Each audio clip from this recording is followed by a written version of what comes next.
নাম সানিদুল হক, শ্ৰেণী সপ্তম। এগৰাকী মেধাসম্পন্ন ছাত্ৰ।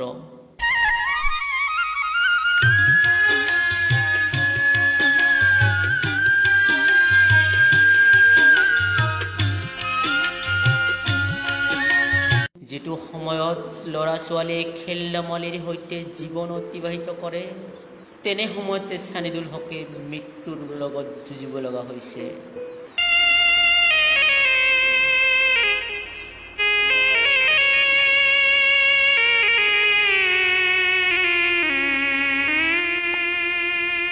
দেউতাই কান্দিছে, মাকে কান্দিছে, কান্দিছে সমনীয়া।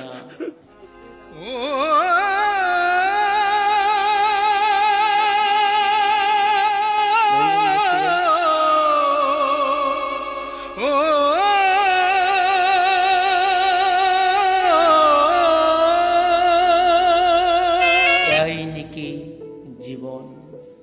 সানিদুল এতিয়া কৰ্কট ৰোগত আক্ৰান্ত। মোৰ নাম সাদান আলী, গাঁও খান্দাৰপাৰা, পোষ্ট অফিচ সুগাৰপি, জিলা বৰপাৰা। যিজন মোৰ ল'ৰা হয়, 1 বছৰমান হ'ল বেমাৰ। ফাৰ্ষ্টতে কাণত কম শুনাছিল, বৰপেটা মেডিকেলত লৈ গ'লোঁ। তাৰপিছত লাহে লাহে বেমাৰ বমি হ'ল, বমি হোৱাৰ পিছত লাহে লাহে গুৱাহাটীত ৰেফাৰ কৰিলাম। তাতে অলপ কেইদিন থাকিলোঁ। থকাৰ পিছত আমি এই ঘৰত লৈ আহিলোঁ। ঘৰত আনি পেলাই বেংগলোৰত লৈ গ'লোঁ। তাতে নি অপাৰেশ্যন হ'ল। তো অপাৰেশ্যন কৰি লৈ আহিলোঁ। মোটামুটি 1.5 মাহমান গ'ল। ভালে তেতিয়া অলপ। তাৰে পৰা ডক্টৰে ক'লে যে তাক অলপ ট্ৰিটমেণ্ট কৰিবলৈ বাকী আছে, এইটো কৰিব লাগিব। আমাৰ পইচা পাতি কম হ'ল। তাৰপিছত এই ডক্টৰক ক'লোঁ যে আমাৰ গুৱাহাটীত এইটো ট্ৰিটমেণ্ট চলিব নেকি? ক'লাক যে হা চলিব। তাৰে পৰা ৰেফাৰ কৰি দিলাক আমাক গুৱাহাটী বি বৰুৱা মেডিকেলত। তাৰপিছত তাতে আহিলোঁ। কাগজ পত্ৰ কিবা কিবি কৰাতে, এডমিট কৰাতে গেল আমাৰ 1 মাহমান গেল। যাৱাৰ পিছত লাহে লাহে কিছুদিন ট্ৰিটমেণ্ট চলাৰ পিছত এই লকডাউন এই বেমাৰটো আহিলে। আমাক এই ডেট দি পেলাই বহুত দিন লাগাই পেলাই এইটো এতিয়া বেমাৰটো বেছি হৈ গ'ল। এতিয়া ডক্টৰে ক'লাক যে ইয়াতে ভৰ্তি নহয়, গেলি আমাক তাৰিখ দি দিয়ে, খালি টাইম পাইছে যে 15 দিন 1 মাহ এনেকৈ পাইছে আমি ঘৰত আহি যাওঁ। এইটো লাহে লাহে বেমাৰটো বেছি হৈ গ'ল। এতিয়া গুৱাহাটীত ভৰ্তি কৰাব নোৱাৰোঁ, পইচা পাতি নাই। মোৰ যিখিনি টকা আছিল সেইখিনিও শেষ, যিখিনি মাটি আছিল সেইখিনিও শেষ কৰিলোঁ। ল'ৰাটোৰ মুখৰ পিনে চালি মই কি কৰোঁ, কি কৰিম কোনো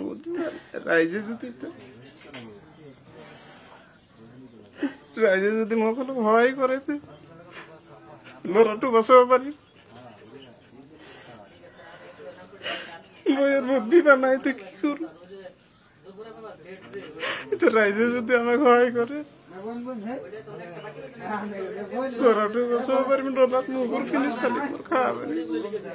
বন্ধ হয়ে গেছে, মোরও হয়ে গেছে, মোর মানে বেমারি হয়ে গেল। ঘরতো পানি উঠি আছে, ঘরত থাকবা পারা নাই বলে ঘরত আহি রয়েছে। ঘরতো আহা যাওয়া করা খাওয়া পিনা তো বন্ধ হয়ে গেছে। পয়সা পাতি নাই, মই তো চলবা পারা এনার লাইন নাই মোরা।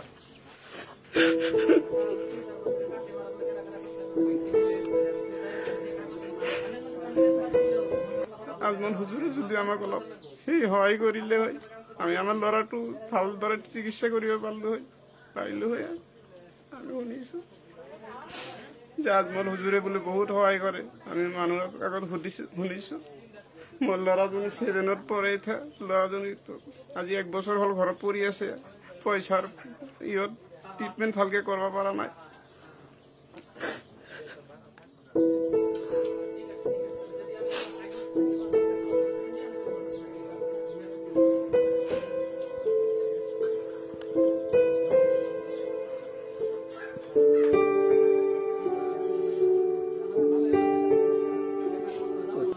এই জন্য আপনার লড়া? হ্যাঁ, এই জন্য আমার লড়া বাড়ি আসল সব বিক্রি করে ফেলাইছি। আমি আমার 10 জনের দিয়ে সহায় করে বাড়ি ঘর সব বিক্রি করে মাইসের বেতে থাকি। ঘৰত পানী উঠিছে? ঘৰত পানি উঠেছে। এইটো কাৰ ঘৰ হয়? এটি ছোট ভাইয়ের ঘর হয়, ছোট ভাইয়ের ঘরে থাকি। এখন রাইজে দিদি আমার সহায় করে আমি ছেলে বাচ্চা রাখবো।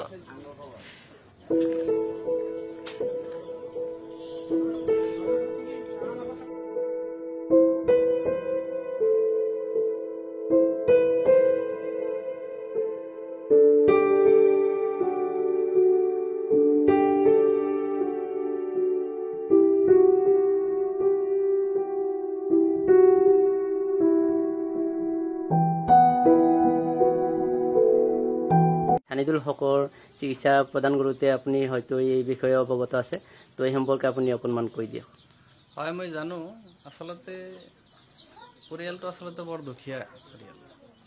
গতিকে বেংগলোৰ পৰা যেতিয়া চিকিৎসা কৰি লৈ আহিলে, তেতিয়া মানে ইয়াৰ পৰিয়ালখিনি গোটেইখিনি দুখীয়াতো, গতিকে কাম চাম কৰি খাব লাগে, কোনো মানুহ নাই।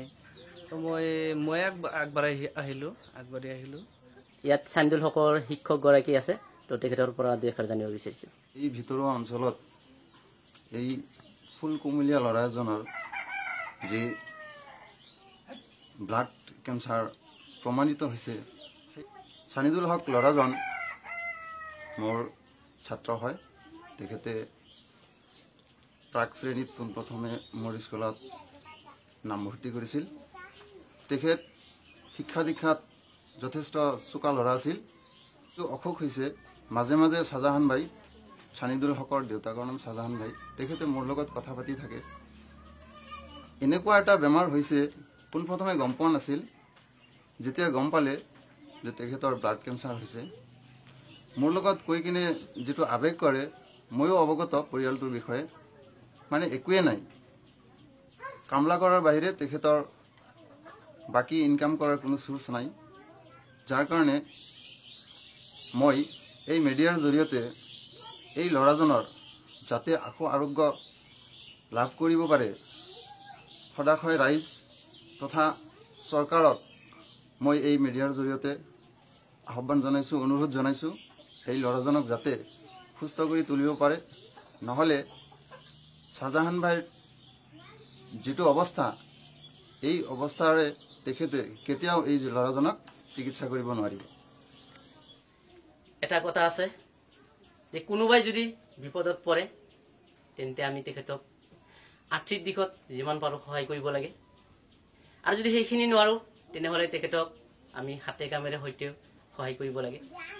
আৰু যদি সেইখিনিও নোৱাৰোঁ, তেন্তে মানুহজনক অন্তৰৰ পৰা আশীৰ্বাদ কৰিব লাগে, যাতে মানুহজনে সেই বিপদৰ পৰা ৰক্ষা পায়। তো এই ভিডিঅ'ৰ জৰিয়তে আহ্বান জনাইছোঁ যাতে আপোনালোকে এই তিনিটাৰ যিকোনো এটা কৰিব, আৰু লগতে আমাৰ এই ভিডিঅ'টো যিমান পাৰে শ্বেয়াৰ কৰিব। এই ভিডিঅ'টো যাতে এনেকুৱা এজন ব্যক্তিৰ ওচৰলৈ পাই যায়, যিজন ব্যক্তিয়ে এই ছানিদুল হকৰ বাবে আগবাঢ়ি আহিব পাৰে। তো তাৰে কামনা কৰি আজিৰ ইমানতে সামৰিছোঁ। আসসালামু আলাইকুম, নমস্কাৰ, মই জামাল।